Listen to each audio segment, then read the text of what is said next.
And Cliff Brannon, the Poet Marion General Manager here at the plant, joins us now. Cliff, thanks for having us. Oh, thank you for being here today. Great facility, very impressive. Ethanol in general, we've been doing this for 30 years, right? Is it fair to say that it's in its infancy still, or is it now a full-grown, full-blown business, if you will? Well, it's a full-blown business. It still has a lot of growth left and a big future, but it certainly has made a big impact on the state of Ohio and the country. So we're making a lot of progress. Before we talk about the process here, which is quite fascinating, let's talk about Ohio.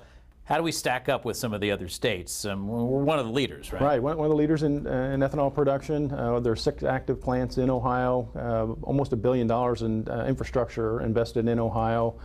So it's a very active state from the ethanol production standpoint. You said Iowa does it well. Basically, it's a state that grows a lot of corn. Translation, ethanol. Right. So you see most of the corn belt is where ethanol is produced, just from the logistics of getting the corn to the ethanol facilities. Talk about what goes on here, and a lot of people might not understand that this is a year-round process. Even in the winter, people are bringing trucks of corn in here, right? We're receiving corn 5 days a week, year-round. The production facility is running 7 days a week, year-round. So we're an end user that our producers in the area can sell corn to us all throughout the year. Your producers are what, mom and pop on the corner farm and big-time producers, the right? complete gamut, from small hobby farmers all the way through the big commercial farmers. So what happens when they bring their corn in? Take us through the process. Well, they bring the corn in truck. It comes in, we sample that corn, do some analysis of the corn. The trucks are weighed. That corn is then dumped into conveyors that take it up to our elevators and put it into our corn bins. That corn then is ground with a hammer mill into a fine, basically a cornmeal powder. It's mixed with water. We add enzymes and yeast to that to make a slurry. It becomes a fermentation. That's when we talk about us making ethanol. We don't make ethanol. Actually, the yeast make the ethanol. We just keep the yeast happy. But, so then the ethanol is produced. Then it's separated from the water, and then what's remaining is distiller's grains. We dry that, and that distiller's grains is then sold back into the market.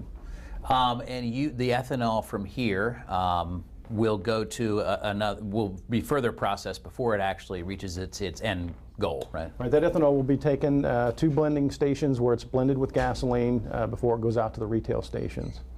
Talk a little bit about this as a business. You know, we have a business show, and people like to understand what the profits are, and is it a profitable business? And it is right now, and is it growing? Well, the business is growing, and we're in business for profit, and you see the growth. Really, in the last 7 or 8 years, is really explosive growth in the ethanol business. There is opportunity there, and I think we're going to see opportunity into the future with the ethanol business.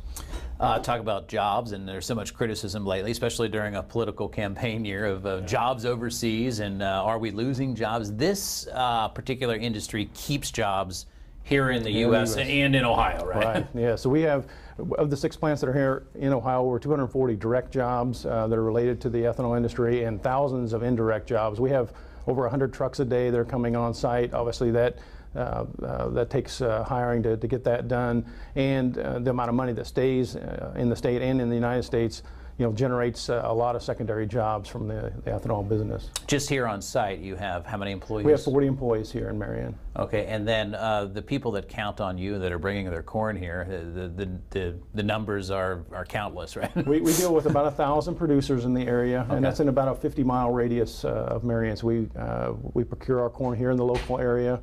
And we're obviously supplying a lot of services to the area that come to support us as a facility.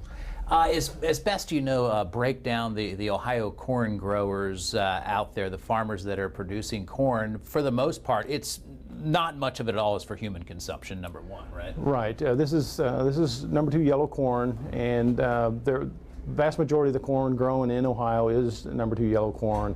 That corn can be used for animal feed, and actually when we process it, again, our distiller's grains are sold back into that market. So a high percentage of the nutrient value that was in that corn is actually going back into the marketplace for animal feed. And environmentally, this is also a sound thing to do. It's a win-win.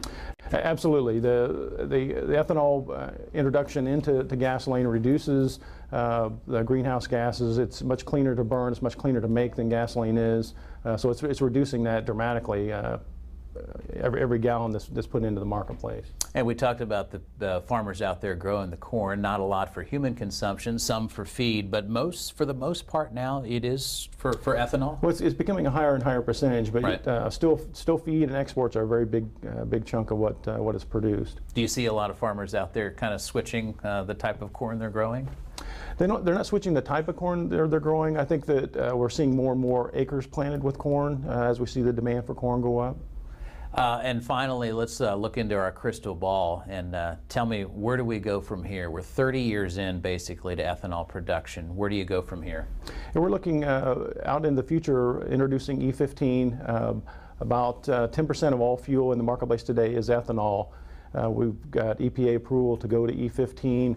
We're working through some of the other hurdles that it takes to get that actually into the market. We're actually starting to see it in the marketplace now in some of the western states. We'll see that growth. That'll open up the demand side of the market a lot, and we'll see another big growth spurt in the ethanol business, I think, out in the future. So what are we talking, maybe 10 years, someone pulls up to a gas station and it's, ethanol is right there next to the old stuff? Yeah, we're seeing that. Yeah, we're seeing that today, but yeah. I think the percentages that we'll see in the standard base blends will be higher and higher as we go forward. All right, Cliff Brannon, Poet Marion Plant General Manager here. Cliff, thanks for your time. Well,